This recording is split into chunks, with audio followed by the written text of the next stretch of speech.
లోకపు తండ్రి దేవా, నీకే వందనాలు స్తుతులు నాయనా.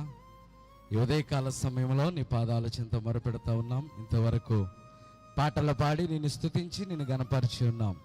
అయ్యా, నీ వాక్యం చేత మాతో మాట్లాడండి. మాకు కావలసిన వర్తమానాన్ని మీరు అందించండి. మమ్మల్ని బలపరచమని నజరేయుడైన యేసుక్రీస్తు నామమున అడిగి వేడుకుంటున్నాం మా తండ్రి, ఆమేన్.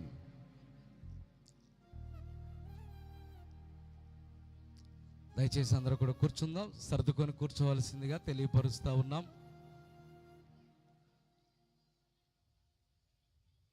మరి ఈ సమయంలో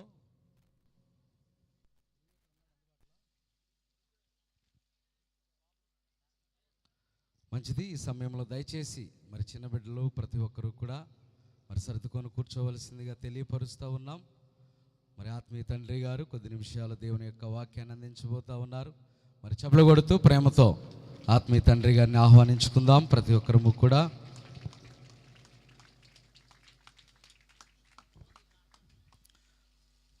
దేవుని స్తోత్రం. Hallelujah, hallelujah. Happy Christmas, merry Christmas. చిన్న ప్రార్థన చేసుకుందాం. దేవుడు తన కృప చేత, ఆయన దయచేత మరి యేసు ప్రభువు వారు జన్మించిన మరి క్రిస్మస్ పండుగ మన అందరినీ కూడా దేవుడు సమకూర్చినందుకు ప్రార్థన చేసుకుందాం. దయగల మా ప్రభు, ప్రేమగల మా తండ్రి, కృపగల దేవ, పరిశుద్ధ స్తుతులు. మీ ఘనమైన నామను బట్టి మీ స్తోత్రం, మీ మహిమగల నామను బట్టి మీ సన్నిధిలో ప్రార్థన చేస్తున్నాం. మీ సన్నిధిలో తీసుకొచ్చిన బిడ్డలను బట్టి ప్రార్థన చేస్తున్నాం. దేవ, మీరే సహాయం దయచేయండి. మా ప్రభు ఎంతవరకు కాపాడి ఆదరించి ఉన్నారు. ఈ సమయంలో ప్రభు వాక్యం ద్వారా మీరు నాతోనూ వచ్చిన ప్రతి ఒక్క బిడ్డతోనూ మాట్లాడి మీ నామనకే ఘనత మహిమ పొందమని యేసు ప్రభు వారి ద్వారా అడిగేడుకొనుచున్నాం తండ్రి, ఆమేన్. దేవుని స్తోత్రం. ప్రభునామమున మీకు అందరూ కూడా మరోసారి వందనాలు చెల్లిస్తూ ఉన్నాను. కాబట్టి దేవుడు మన ఎంతవరకు కాపాడి ఆదరించిన దేవుడై ఉంటూ ఉన్నారు. చూడండి, మత్తయి సువార్త 1వ అధ్యాయము 21 వచనం. ఆమె ఒక కుమారుని కనును, తన ప్రజల వారి పాపము నుండి ఆయనే రక్షించును. దేవుని స్తోత్రం.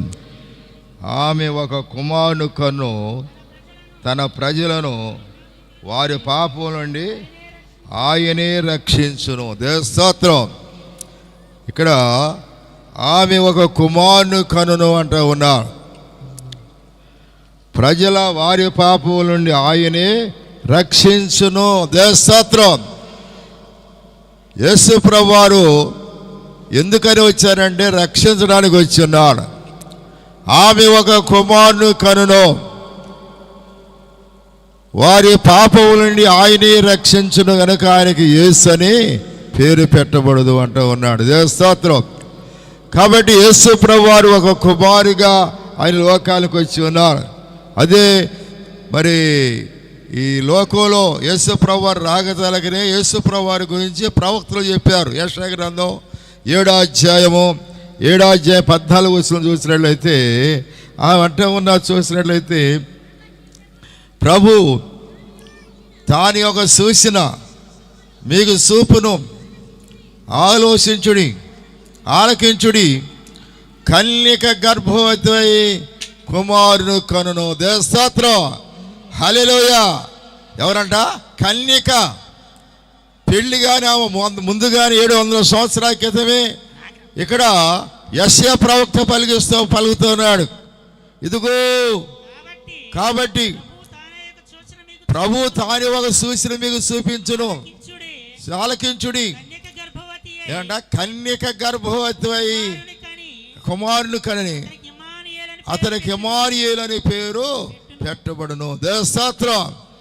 ఆమె ఒక కుమారుని కనును అంటూ ఉన్నారు. కాబట్టి యేసు ప్రభువు వారి లోకంలోకి కుమారుడిగా వచ్చి ఉన్నాడు. అందుకని హిందువులు కూడా ఏమనుకుంటారంటే కుమారుడు లేకపోతే వైకుంఠం లేదంటారు. ఈ లోక కుమారుడు కాదు, ఈ లోకంలో ఉన్న కుమారుడు కాదు. ఆమె ఒక కుమారుడు, కన్యక గర్భవతి అయి కుమారుని కనును. దేవుని స్తోత్రం. కాబట్టి కన్యక ఎవరంటే మరియా.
లోబడిన వాడు ఆయను. దేవస్తోత్రం. కాబట్టి యేసు ప్రభువు వారి లోకానికి వస్తానని ముందుగానే సెలవిస్తున్నారు. అందుకని మొట్టమొదటిలోనే ఆ ఆదాముకిని ఆ విధంగా సైతానికి వైరం దేవుడు పెట్టి ఉన్నాడు. కాబట్టి స్త్రీ సంతానానికిని నీకును స్త్రీకిని నేను వైరము కలుగు చేస్తాను. కాబట్టి స్త్రీ సంతానంగా వచ్చిన వారు ఎవరంటే యేసు ప్రభువు వారు. యేసు ప్రభువు వారు మరియ గర్భంలో అని జన్మించి ఉన్నారు. ఆ రోజున మరి ప్రవక్త వస్తారని చెప్పి అనేకులు కూడా ఎదురు చూస్తున్నారు.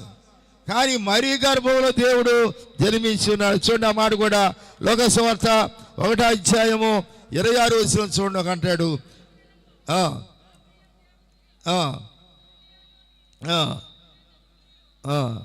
34 చూడండి. మరి అంటుంది నేను దేవదూత వచ్చి కనబడినప్పుడు మరి అంటుంది నేను పురుషుని వెరగన దానిని ఇది ఎలాగూ జరుగును. కాబట్టి దేవదూత వచ్చి మాట్లాడుతూ ఉంది, నీకు ఆ కుమారుడు పుడతాడని చెప్పి. అంటే నేను పురుషుని ఎరగని దాని కదా, నాకు ఇది ఏ విధంగా జరుగుద్ది అని చెప్పి ఆ దేవదూతతో మరి అంటుంది. పరిశుద్ధాత్మ నీ మీదకి వచ్చును, మహోన్నతుని శక్తి నిన్ను కమ్ముకొని గనక పుట్టబోవు శిశు పరిశుద్ధుడై దేవుని కుమారుడు. దేవస్తోత్రం. పరిశుద్ధుడై ఎవరి కుమారుడ? దేవుని కుమారుడు. కాబట్టి ఆయన దేవుని కుమారుడుగా లోకానికి వచ్చి ఉన్నాడు. దేవదూత ముందుగానే ఇక్కడ చూసినట్టయితే మళ్ళీ మరియతో చెబుతుంది, ఇదిగో నువ్వు గర్భవతి అయి కుమారుడు గంటవంటే నేను పురుషుని ఎరగలదానే, ఇది ఎలాగ జరిగిందంటే పరిశుద్ధాత్మ నీ మీదకి వచ్చును. కాబట్టి పరిశుద్ధాత్మ ద్వారా నువ్వు గర్భం ధరింపజేస్తావు, దేవుడు గర్భం ధరింపజేస్తాడు. అయితే నీ ఒక కుమారుడు కంటావు. దేవస్తోత్రం. ఒక కుమారుడు కంటావు అని చెప్పాడు. ఇంకేమంటే తన ప్రజలు వారి పాపం నుండి ఆయనే రక్షించును. దేవస్తోత్రం. కాబట్టి యేసు ప్రభువారు ఎందుకు వచ్చారంటే రక్షించడానికి వచ్చాడు. దేవస్తోత్రం. ఆయన రక్షించడానికి ఈ లోకానికి వచ్చి ఉన్నారు. కాబట్టి ఆయా యోసేపుతో కూడా దేవదూత వచ్చి మాట్లాడింది. మన చూసినట్లయితే ఆ మత్తయి సువార్త 1వ అధ్యాయం 18వ వచనంలో యోసేపు కూడా రహస్యముగా ఈమె గర్భం ధరించింది అని చెప్పి ఆయన ఆమెని 10 మందిలో పెట్టుకోకుండా ఆమెని మరి ఏమాత్రం అల్లరి చేయకోకుండా ఆమెతో మరి ఒక రాత్రి పడుకొని ఆమెతో ఇడిచి పెడదామని చెప్పి ఉద్దేశం కలిగి ఉన్నాడు. అందుకు అయితే దేవదూత వచ్చి ఉంది, ఆ భర్త అయిన యోసేపు నీతిమంతుడయుండి ఆమెను అవమానపరచనెల్లక రహస్యముగా ఆమె నిడనాడి ఉన్నాడు. కాబట్టి రహస్యముగా ఆమె విడిచిపెట్టాలనుకున్నాడు. ఎవరిని చెప్పండి? ఎవరిని? మరియని విడిచిపెట్టాలి. ఎందుకు అనుకున్నాడంటే ఈ ప్రధానం చేయబడది ఆమె పరిశుద్ధురాలు మంచి నీతిమంతులు అనుకొని నేను ఆమెని మరి చేసుకుందాం అనుకున్నాను.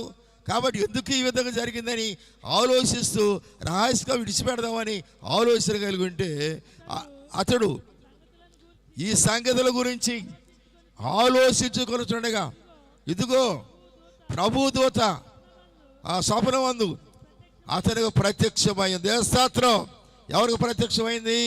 యేసేపుకు ప్రత్యక్షమైంది. రాత్రులు అంటా ఉన్నాడు, దావీదు కుమారుడు అయిన యేసేపు నీ భార్యను మరియను చేర్చుకోవడానికి భయపడవద్దు. దేవస్తోత్రం. భయపడవద్దు. ఆమె గర్భము ధరించింది పరిశుద్ధాత్మ వలన. దేవస్తోత్రం. దీనివల్లట పరిశుద్ధాత్మ వలన గర్భము ధరించింది, నువ్వు భయపడవద్దు అని చెప్పి ఇంకా ఆయనకి ఏం పెట్టమనంట? యేసు అని పేరు పెట్టమన్నాడు. దేవస్తోత్రం. కాబట్టి యేసు ప్రభువారు ఈ లోకానికి మొట్టమొదటి ఆదిలోనే దేవుడు అన్నాడు, స్త్రీ సంతానానికని నీ సంతానానికి వైరం కలజేస్తాను. కాబట్టి స్త్రీ సంతానముగా మరి ఈ లోకంలో మరి గర్భంలో యేసు ప్రభువారు జన్మించాడు. ఆయనే పరిశుద్ధుడు. కాబట్టి ఆయన తప్ప ఎవరు పరిశుద్ధులు కారు. యేసు ప్రభువారు 33 సంవత్సరాలు ఈ లోకంలో జీవించాడు, కానీ ఏ పాపం లేదు. దేవస్తోత్రం. ఆయన ఏ పాపం చేయలేదు. ఆయన పుట్టుకలో పాపం లేదు, ఆయన జీవితంలో పాపం లేదు. వేలాది మంది ఉన్నప్పుడు యేసుప్రభు వారు అన్నాడు, తీర్పులోకి వచ్చినప్పుడు నాలో పాపం ఉందని మీలో ఎవరైనా నిరూపించగలరంటే ఎవరు నిరూపించలేకపోయారు. దేవుని స్తోత్రం. హల్లెలూయా, హల్లెలూయా. కాబట్టి పరిశుద్ధుడైన దేవుడు ఒక కుమారుడిగా ఈ లోకానికి వచ్చాడు. ఆమె ఒక కుమారుడు కన్ను తన ప్రజల వారి పాపం నుండి ఆయనే రక్షించడు కనుక ఆయన యేసు అని పేరు పెట్టబడ్డాడు. కాబట్టి ఆయన రక్షించడానికి వచ్చిన దేవుడే అన్నాడు. ఆయన ఈ లోకానికి ఎందుకు వచ్చాడంటే రక్షించడానికి. అందుకని యేసు ప్రభువు జన్మించగానే దేవదూతలు పరలోకం నుంచి దిగివచ్చి అక్కడ మాట్లాడుతున్నాడు. మత్తయి సువార్త 2:10 చూడండి. ఇదిగో మరి భయపడుకుడి, ఇదిగో ప్రజలందరికీ కలగబోవు మహా సంతోషకరమైన సువార్తమానం మీకు తెలియజేస్తున్నా. ఎందుకంటే దేవుడు రక్షకుడు మీ కొరకు పుట్టి ఉన్నాడు. దేవస్తోత్రం. రక్షించడానికి యేసు ప్రభువు పుట్టి ఉన్నాడు. కాబట్టి వారు ఎలుగు చూసి భయపడుతున్నారు. కానీ భయపడవద్దు, ఇదిగో ప్రజలందరికీ కలగబోవు మహా సంతోషం. దేవస్తోత్రం. కాబట్టి మహా సంతోషం, సంతోషమే సమాధానమే, సంతోషమే సమాధానమే, సంతోషమే సమాధానమే, చెప్పనా సౌఖ్యమైన సంతోషం, చెప్పనా సౌఖ్యమైన సంతోషం. ఈ సంతోషము నీకు కావలెనా, ఈ సంతోషము నీకు కావలెనా, ఈ సంతోషము నీకు కావలెనా. నేడే యేసు వద్దకు రాము, నేడే యేసు వద్దకు రాము. హల్లెలూయా, హల్లెలూయా. యేసు ప్రభువు వారి జన్మ ప్రజలందరికీ సంతోషం. ఒక ఊరి వారికి కాదు, ఒక దేశం వారికి కాదు, ఒక కులం వారికి కాదు, ఒక తెగల వారికి కాదు. ఈ లోకంలో ఉన్న ప్రతి ఒక్కరికి కూడా సంతోషమే. ప్రజలందరికీ కలగబో మహా సంతోషకరమైన సువార్తమానం మీకు తెలియజేస్తున్నా. ఏంటంటే దావీదు పట్టణమందు నేడు రక్షకుడు మీ కొరకు పుట్టి ఉన్నాడు. దేవస్తోత్రం. ఆయన రక్షించడానికి పుట్టి ఉన్నాడు.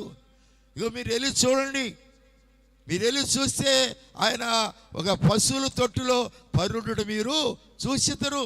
కాబట్టి పొత్తుగుడ్డలు పెట్టి చుట్టబడి ఒక పశువులు పాకలో ఒక పశువులు తాగే తొట్టులో పరులుట మీరు చూసిద్దరు అన్నాడు. వారితో చెప్పి ఉన్నారు. వారు ఆ ప్రకారమే వారు వాళ్ళు బయలుదేరి వెళ్ళి చూస్తే ఆ శిశువు కనబడ్డారు. తర్వాత యోసేపు మరియమ్మ కనబడ్డారు. అది చూచి వారు నమస్కారం చేసి మరి ఆ విధంగా దేవుని సన్నిధిలో ఆయన సాక్షాత్తుగా నమస్కారం చేసి అందరికీ చెప్పుకుంటూ వచ్చారు. ఇదిగో మాకు దూత చెప్పింది యేసు ప్రభువు వారు పుట్టారని చెప్పి అందరు కూడా తెలియజేసి వారు వెళ్ళారు. దేవస్తోత్రం. కాబట్టి ఆయన పుట్టింది వాస్తవం. కాబట్టి సమయంలో మనం చూసినట్లయితే యేసు ప్రభువు వారు ఈ లోకంలో జన్మించి ఉన్నారు. మన కొరకు ఈ లోకంలో జన్మించిన దేవుడై ఉంటూ ఉన్నాడు. కాబట్టి అందుకని ఆయన అంటూ ఉన్నాడు. చూసినట్లయితే ఆమె ఒక కుమారుని కన్ను తన ప్రజల వారి పాపం నుండి ఆయనే రక్షించును. కాబట్టి యేసు ప్రభువు వారు రక్షించడానికి వచ్చి ఉన్నారు. అందుకని ఆయన యోహాను సువార్తలో ఆయన అంటూ ఉన్నాడు.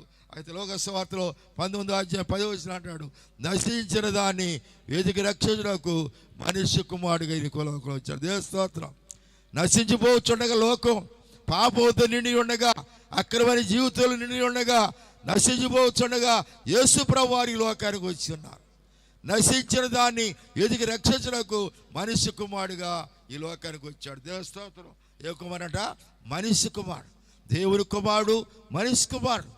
కాబట్టి మనిషి కుమారుడిగా ఈ లోకం, ఎందుకంటే మనుషులు చేసిన పాపానికి మనుషులే బలవాలి. కాబట్టి మనుషుల స్వరూపంగా ఆత్మస్వరూపంగా దేవుడు శరీరధారిగా మన మధ్యకి ఆయన ఈ లోకానికి వచ్చి ఉన్నాడు.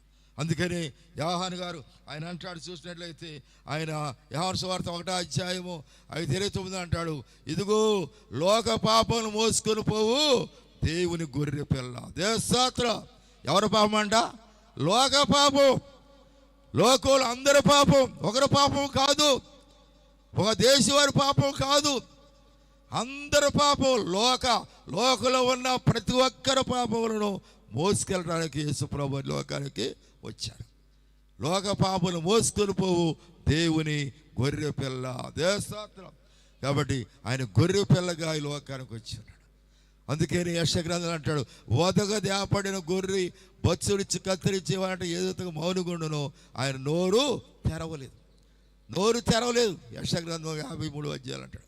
కాబట్టి నోరు తెరలేదు ఆయన. కాబట్టి మన కొరకు యేసు ప్రభువు వారి లోకంలో జన్మించాడు. మన కొరకు ఆయన రక్షణ తీసుకొచ్చి ఉన్నారు. కాబట్టి అందుకని ఆయన లోక రక్షకుడుగా ఈ లోకానికి యేసు ప్రభువు వారు వచ్చి ఉన్నాడు. చూడండి, మొదటి యోహాను పత్రికలో ఆయన చూసిన 4వ అధ్యాయం 14వ వచనం అంటాడు కదా. ఆయన అంటాడు, మొదటి యోహాను పత్రిక 4వ అధ్యాయం 14వ వచనం చూడండి. ఆయన అంటాడు, మరియు తండ్రి తన కుమారుని దేవస్తోత్రం. ఎవరి కుమారుడు అంట? దేవుని కుమారుడు. మరియు తండ్రి తన కుమారుని లోకరక్షకుడుగా ఉండుటకు పంపియుట మేము చూచి సాక్ష్యం ఇస్తున్నాం. దేవస్తోత్రం. ఎవరు రక్షకుడు అంట? లోకరక్షకుడు. లోకానికే రక్షకుడు యేసు ప్రభువారు. ఈరోజు నాగాదాలు కూడా లేవు కానీ ఆయన అందరికీ రక్షకుడు. లోకాన్ని రక్షించడానికి లోకానికి వచ్చి ఉన్నారు. ఈ లోకంలో అందరూ వచ్చారు కానీ రక్షించడానికి వచ్చిన వారు ఎవరు లేరు. రక్షించడానికి వచ్చిన వారు యేసు ప్రభువారే. ఆయనే మన కొరకు ప్రాణం పెట్టాడు. ఆయనే మన కొరకు ఆయన రక్తం కార్చి ఉన్నాడు. కాబట్టి అందుకనే లోక రక్షకుడుగా ఉండుటకు ఆయన ఈ లోకానికి పంపాడు. దేవస్తోత్రం. హల్లెలూయా. 2 చేతుల పైకి చెప్పండి, హల్లెలూయా, హల్లెలూయా. ఏ రక్షకుడు? లోక రక్షకుడు. ఈరోజు యేసు ప్రభువారు అంటే ఎవరికో రక్షకుడు కాదు, ఆయన లోకానికే రక్షకుడు. లోకంలో ఉన్నవారు అందరికీ రక్షకుడు. లోకంలో ఉన్నవారు అందరి కొరకు యేసు ప్రభువారు ఈ లోకానికి వచ్చి ఉన్నారు. కాబట్టి లోక రక్షకుడుగా ఉండడానికి ఆయన లోకానికి వచ్చి ఉన్నాడు. చూడండి, అది యోహాను పత్రిక 1వ యోహాను పత్రిక 4వ అధ్యాయము 10వ వచనం చూడండి. 10వ వచనం చూసినట్లయితే, మనము దేవుని ప్రేమించితమని కాదు, తానే మనలో ప్రేమించి మన పాపములకు ప్రాయశ్చిత్తమై ఉండుటకు తన కుమారుని పంపెను. ఆయన కుమారుని మన కొరకు పంపించాడు. కాబట్టి యేసు ప్రభువారు కుమారుడికి లోకానికి వచ్చినాడు. ఆయనే అందుకని హిందువులు అంటారు, కుమారుడు లేకపోతే వైకుంఠం లేదంటారు. ఈ శరీర కుమారుడు కాదు, దేవుని కుమారుడికి లోకానికి వచ్చాడు. ఆయనే మన పాపముల నుంచి విడిపించగలిగిన వారు. ఆయన తప్ప మన పాపముల నుంచి విడిపించగలిగిన వారు ఎవరు లేరు. అందుకని మొదటి తిమోతి పత్రిక 4వ అధ్యాయం 10వ వచనంలో అంటాడు. అయితే మొదటి తిమోతి పత్రిక 4వ అధ్యాయం 10వ వచనంలో చూసినట్లయితే, మనుషులందరికీ రక్షకుడును. ఎవరు రక్షకుడ? మనుషులందరికీ రక్షకుడును. ఈ లోకంలో ఉన్న మనుషులందరికీ రక్షకుడు యేసు ప్రభువారు. నువ్వు అనుకుంటావు ఎవరికో రక్షకుడు కాదు, యేసు ప్రభువారు మనుషులందరికీ రక్షకుడు. దేవస్తోత్రం. అందరికీ రక్షకుడు. ఎవరంటే ఏ మనిషిగా జన్మించిన ప్రతి ఒక్కరు కూడా యేసు ప్రభువారు రక్షకుడే. ఆయన మనుషులందరికీ రక్షకుడు. మరి విశేషముగా విశ్వాసులకు రక్షకుడు. దేవస్తోత్రం. ఆయన మనుషులందరికీ రక్షకుడు. ఈ రోజున నాకు కాదు అనుకుంటానేమో, యేసు ప్రభువారు వచ్చింది నాకు కాదు ఎవరికి అనుకుంటారో కానీ మనుషులందరి కొరకు వచ్చి ఉన్నాడు. లోక పాపలు మోసుకొని పోవు దేవుని గొర్రె పిల్లగా లోకానికి వచ్చాడు. ఇక్కడ అపోస్తలుడైన పౌలు తిమోతికి పత్రికలో అంటాడు, మనుషులందరికీ రక్షకుడు. కాబట్టి ఏ మనిషి ఈ లోకంలో పుట్టిన మనిషి అందరూ కూడా రక్షకుడు యేసు ప్రభువారే. ఆయనే రక్షకుడు, ఆయనే విమోచకుడు. ఆయన తప్ప రక్షించగలిగిన వారి లోకంలో ఎవరు కూడా లేరు. ఆయనే రక్షకుడు. కాబట్టి మనుషులందరికీ రక్షకుడై ఉన్నారు.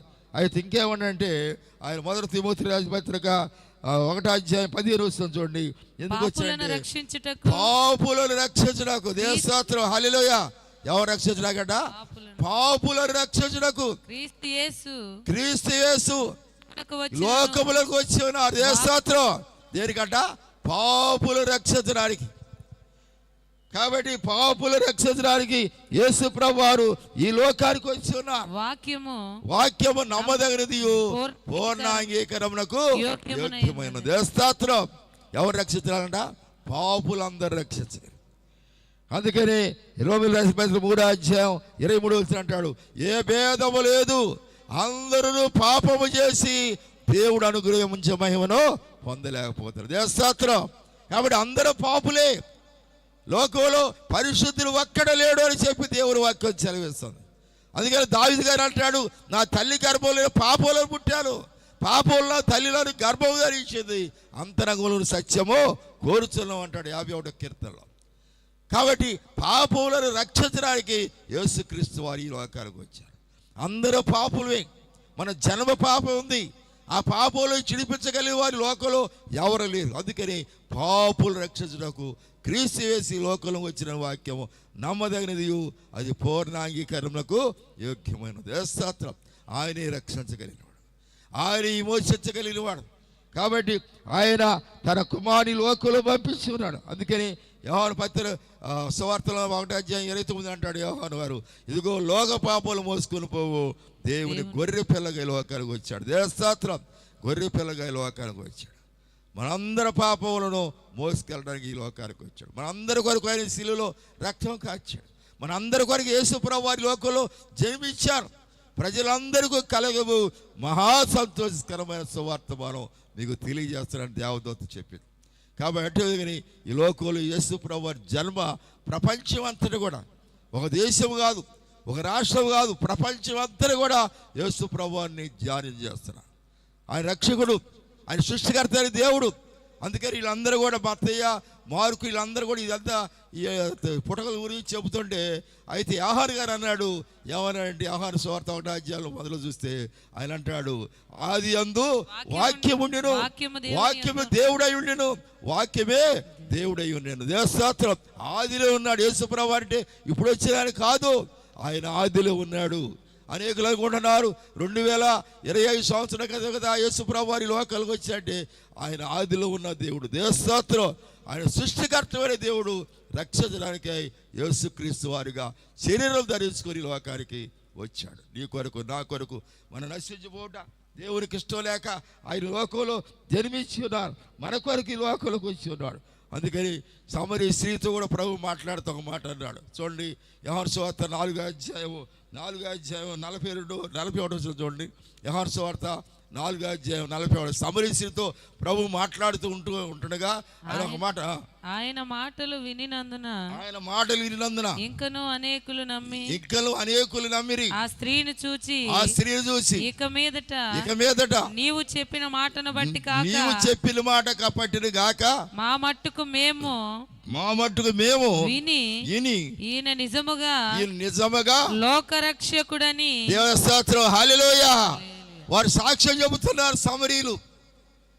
సమరీ స్త్రీతో ప్రభు మాట్లాడినప్పుడు సమరీ స్త్రీతో ప్రభు, నువ్వు మరి పాప మంచిలు దాగా నీళ్ళు కాడ బావి దగ్గరకు వచ్చి నీళ్లు తోడుకుంటుంది మధ్యాహ్నం తప్పుడు ఈ టైంలో. ఆ సమయంలో ప్రభు ఆ బావి దగ్గర వచ్చాడు ఈ లోకంలో ఉండగా. ప్రభు అన్నాడు, అమ్మ దాహం అంటే యూదులు కాను సమరీలు సాంగత్యమో లేదన్నాడు. ప్రభు అన్నాడు, నువ్వు ఇచ్చే నీళ్ళు దాయితే మరల దప్పుకే అవుతుంది, కానీ నేను ఇచ్చే నీళ్ళు దాయితే ఎప్పుడు కూడా దప్పిగాను. ఆ నీళ్ళు నాకు దయచేయ్యా అని చెప్పి ఆమె అడిగింది. ఆమె అడిగితే ఆ నీళ్ళు దయచేత నువ్వు వెళ్ళి పెరుడు పిలిచిరా అన్నాడు. పెరుడు పిలిచినట్టు ఆ పెరుడు లేడయ్యా అంది.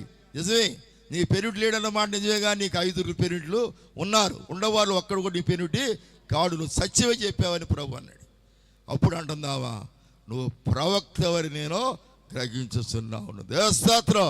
నువ్వు ప్రవక్తవయ్యా, నువ్వు మనిషిగా నేను చేసిన పాపాలు ఇస్తున్నాను. తర్వాత నీ పెరుడు లేరు అని చెప్పింది. అప్పుడు నిజమే. అప్పుడు ప్రభు అన్నాడు, ఈ మాట చెబితే 5 రూపాయలు ఉండాలి నీ పెరుడు ఇప్పుడు ఒక్కడు కూడా కాదంటే అప్పుడు ప్రభు అని ఒప్పుకొని అందరం చెప్పి తీసుకొస్తుంది. నేను చేసినవన్నీ కూడా నాతో చెప్పిన వాడిని వచ్చి మీరు చూడండి అని సమరీలందరినీ కూడా యేసు ప్రభు దగ్గర నడిపించింది.